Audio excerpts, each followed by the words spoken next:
Hello students, આજે આપણે ધોરણ 10 ચેપ્ટર નંબર 11 રચનામાં ક્વેશ્ચન નંબર 6 જોઈશું. ક્વેશ્ચન છે AB બરાબર 6 સેન્ટીમીટર, BC બરાબર 8 સેન્ટીમીટર અને ખૂણો B 90 અંશ થાય તેવો કાટકોણ ત્રિકોણ ABC લો. બીમાંથી AC પરનો લંબ BD છે. BCDમાંથી પસાર થતું વર્તુળ દોરેલું છે. એમાંથી વર્તુળને સ્પર્શકો દોરો. આપણે બિંદુ એમાંથી વર્તુળને સ્પર્શકો દોરવાના છે. તો પક્ષ લખીએ, જે આપી દીધું છે તેને પક્ષમાં ગણીએ.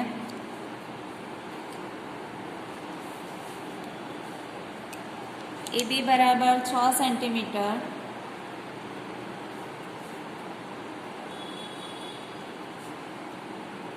BC બરાબર 8 સેન્ટીમીટર અને ખૂણો B બરાબર 90 અંશ થાય તેવો કાટકોણ ત્રિકોણ ABC આપેલ છે તથા બિંદુ B માંથી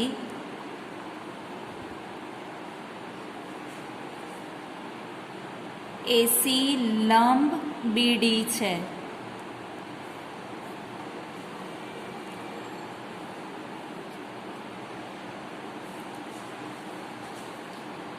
તથા અથવા અને BCD માંથી બિંદુ BCD માંથી પસાર થતું વર્તુળ આપેલ છે. કૃત્ય શું કરવાનું છે? તો કે બિંદુ A માંથી વર્તુળને સ્પર્શકો રચવાના છે. તો કૃત્ય લખીએ,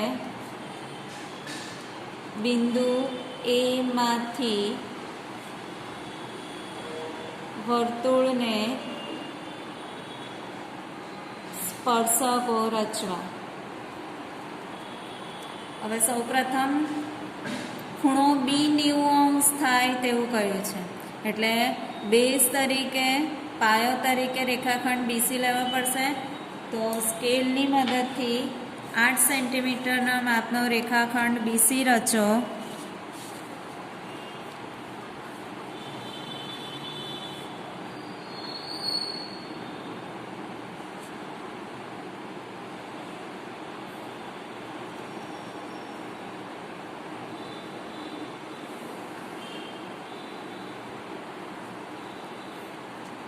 હવે AB બરાબર 6 સેન્ટીમીટર છે, પણ ખૂણો B 90 અંશનો છે. તો પરિકરની મદદથી 90 અંશનો ખૂણો રચવાનો. 90 અંશનો ખૂણો રચવા માટે અનુકૂળ માપ લો. આપેલા રેખાખંડ પર 90 અંશના ખૂણાની રચના કરવા. સૌપ્રથમ 60, 120, 60 અને 120નો દ્વિભાજક એટલે 90 અંશનો ખૂણો રચાશે આપણાથી.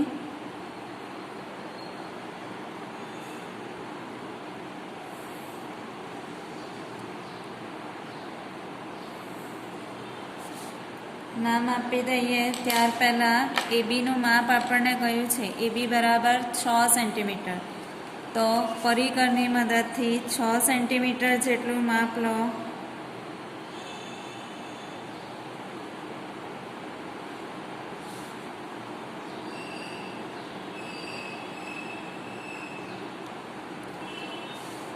પરિકરનું કેન્દ્ર B બિંદુ પર અને 90 અંશનો જે ખૂણો રચ્યો છે તે ખૂણાને તે રેખાખંડને છેદે તે રીતે એક રેખાખંડ રચીએ, જેને આપણે એ નામ આપીશું. બિંદુ એ, ચાપના છેદ બિંદુને એ. આ બીસી 8 સેન્ટીમીટર, એ બી 6 સેન્ટીમીટર. હવે રેખાખંડ એસીને જોડી દઈએ.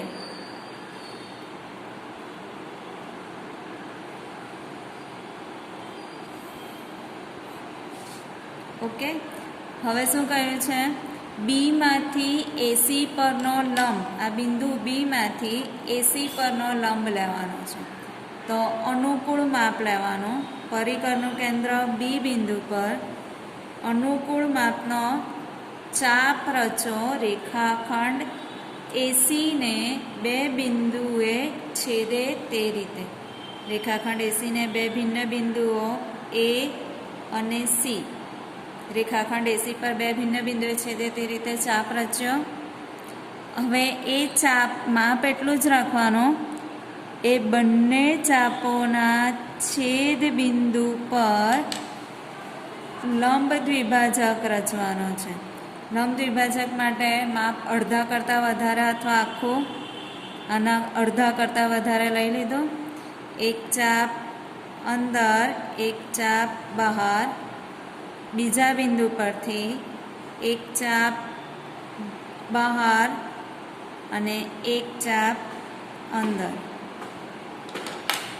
હવે બંને ચાપોના છેદ બિંદુને જોડતો રેખાખંડ.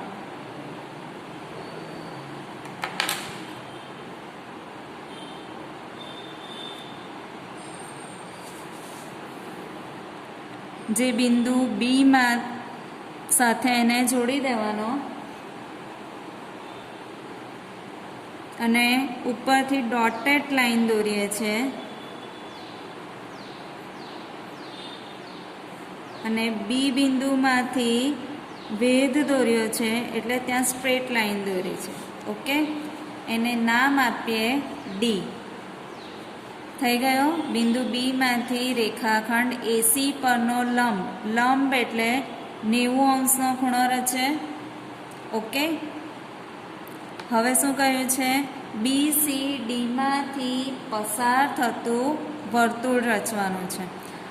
હવે જુઓ મિત્રો, આ 90 અંશનો ખૂણો છે. તો 90 અંશનો ખૂણો રચે અને આપણે કેવું વર્તુળ દોરવાનું છે કે જે બી, સી અને ડીમાંથી પસાર થાય.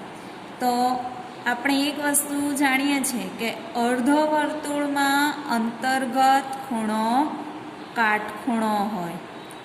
આ અર્ધ વર્તુળમાં અંતર્ગત ખૂણો તો અહીંયા 90 અંશનો થાય. તો આ બીસી એ શું થશે? વર્તુળનો વ્યાસ. આ રફ ખ્યાલ આપું છું. બીસી વર્તુળનો વ્યાસ થશે અને ડી એ વર્તુળની ત્રિજ્યા થશે. તો આપણે આ બીસી વર્તુળનો વ્યાસ હોય એવું વર્તુળ રચવાનું છે. તો એના માટે આપણે શું કરવું પડે? તો કે આ રેખાખંડ બીસીનો લંબ દ્વિભાજક રચવો પડે. તો આ બીસીનો લંબ દ્વિભાજક રચવા માટે અડધા કરતાં વધારે અથવા આખું માપ લો. બીસીના અડધા કરતાં વધારે અથવા આખું માપ. પરિકરની મદદથી એક ચાપ ઉપર, એક ચાપ નીચે. સેમ પ્રોસેસ બી બિંદુ પરથી એક ચાપ ઉપર, એક ચાપ નીચે. બંને ચાપના છેદ બિંદુને જોડતો રેખાખંડ રચો.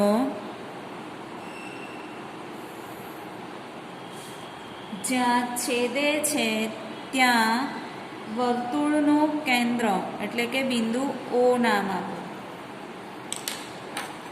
હવે ઓ કેન્દ્ર અને બી જેટલી ત્રિજ્યા લઈને, ઓ કેન્દ્ર અને બી જેટલી ત્રિજ્યા લો કે જે સી બિંદુમાંથી પણ પસાર થશે અને ડી બિંદુમાંથી પણ પસાર થશે. એટલે ઓ કેન્દ્ર અને બી જેટલી ત્રિજ્યા લઈને વર્તુળ રચો કે જે બી, સી અને ડી ત્રણેય બિંદુમાંથી પસાર થશે. થઈ ગયું ત્રણેય બિંદુમાંથી પસાર. ઓકે, હવે આપણે શું કરવાનું છે તો કે એમાંથી વર્તુળને સ્પર્શક રચો. તે એમાંથી સ્પર્શક રચવા માટે સૌપ્રથમ આપણે રેખાખંડ એઓ ને જોડી દેવા પડે. તો રેખાખંડ એઓને જોડી દઈએ છે. મિત્રો, બીજી પણ એક વાત કહી દઉં, આ રચના બે રીતે ડ્રો કરી શકાય. હવે સ્પર્શક રચવા માટેના જ બે રસ્તા છે. આ હું એક રસ્તા પર શીખું છું, બીજો રસ્તો બીજી રીતે શીખવીશ, ફક્ત રચના ડ્રો કરીને. પણ ત્યાં સુધી આટલું કામ તો આપણે કરવું જ પડે. તો મેં શું કર્યું, રેખાખંડ ઓએ રચ્યો. હવે રેખાખંડ ઓએનો લંબ દ્વિભાજક રચીએ. રેખાખંડ ઓએનો લંબ દ્વિભાજક રચવા અડધા કરતાં વધારે અથવા આખું ધ્યાન આપજો, કારણ કે ઘણી બધી રેખાઓ છે અંદર. ઓ કેન્દ્ર પરથી એક ચાપ ઉપર, એક ચાપ નીચે. સેમ વે એ બિંદુ પરથી એક ચાપ ઉપર, એક ચાપ નીચે. બેવના છેદ બિંદુને જોડતો રેખાખંડ રચીએ.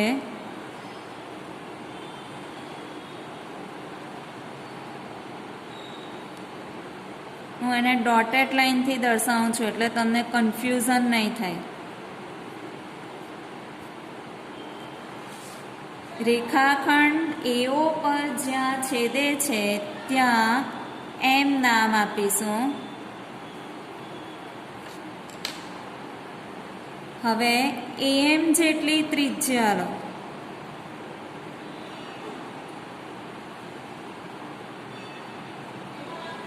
બરાબર છે? એ એમ જેટલી ત્રિજ્યા લો અને વર્તુળ રચો કે જે બી બિંદુ એ બિંદુમાંથી અને આપેલો ઓ કેન્દ્રિત વર્તુળ છે તેને પણ છેદશે. તો ઓ કેન્દ્રિત વર્તુળને જે બિંદુમાં છેદે છે તેના નામ આપો. પી બિંદુ અને બીજું બિંદુ તો બી છે જ. હવે એ બી એક સ્પર્શક તો રચાઈ જ ગયો છે. આપણે બીજો સ્પર્શક રચવાનો છે, રેખાખંડ એપી. તો બીજો સ્પર્શક રેખાખંડ એપી. ઓકે, અહીંયા સ્પર્શક સુધીનું આપણું કામ કમ્પ્લીટ થયું. Now we have to write points about this construction. તો રચનાના મુદ્દા. પહેલો પોઈન્ટ,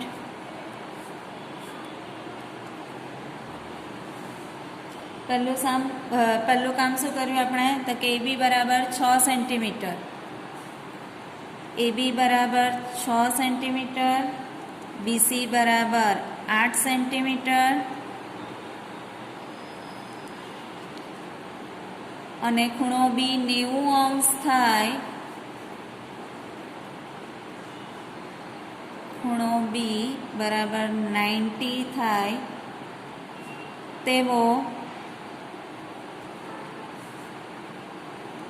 કાટકોણ ત્રિકોણ એ બી સી રચો. બીજું કામ શું કર્યું તો કે વેધ દોર્યો. કયો વેધ દોર્યો? રેખાખંડ એસી લંબ બીડી. કયા બિંદુમાંથી? બીમાંથી. તો બીમાંથી રેખાખંડ એસી લંબ બીડી.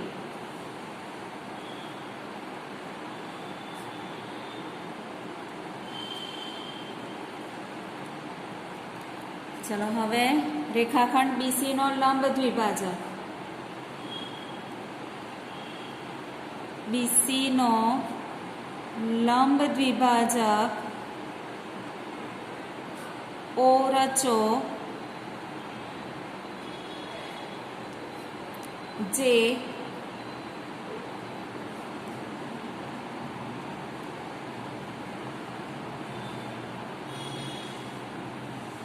ઓ કેન્દ્રિત વર્તુળ જે ઓ કેન્દ્રિત અને ઓબી જેટલી ત્રિજ્યાવાળા વર્તુળનો વ્યાસ હશે. રેખાખંડ બીસીનો લંબ દ્વિભાજક ઓ રચ્યો અને ઓ કેન્દ્ર ઓબી જેટલી ત્રિજ્યાવાળું વર્તુળ રચ્યું કે જે રેખાખંડ બીસીનો વ્યાસ છે, એટલે કે બીસી વર્તુળનો વ્યાસ હશે. એ વર્તુળને કયા બિંદુમાં છેદે છે? હવે આ વર્તુળ રચ્યું અને એ કયા બિંદુમાંથી પસાર થાય છે? તો કે બી, સી અને ડી. આ વર્તુળ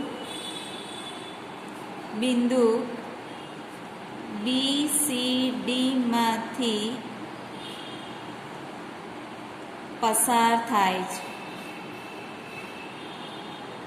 ચાલો હવે શું કર્યું? રેખાખંડ ઓએ રચ્યો અને તેનો લંબ દ્વિભાજક. તો રેખાખંડ એ ઓ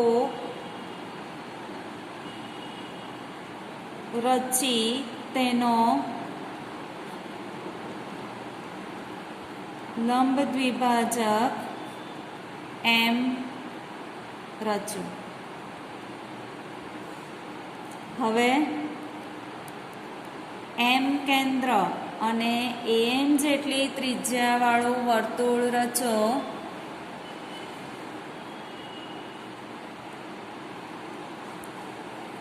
જે ઓ કેન્દ્રિત ઓબી જેટલી ત્રિજ્યાવાળા વર્તુળને બી અને પી બિંદુમાં છેદશે. રેખાખંડ એબી તથા રેખાખંડ એપી રચો. અને છેલ્લો પોઈન્ટ, આમ રેખાખંડ એબી અને રેખાખંડ એપી માંગેલા સ્પર્શકો છે.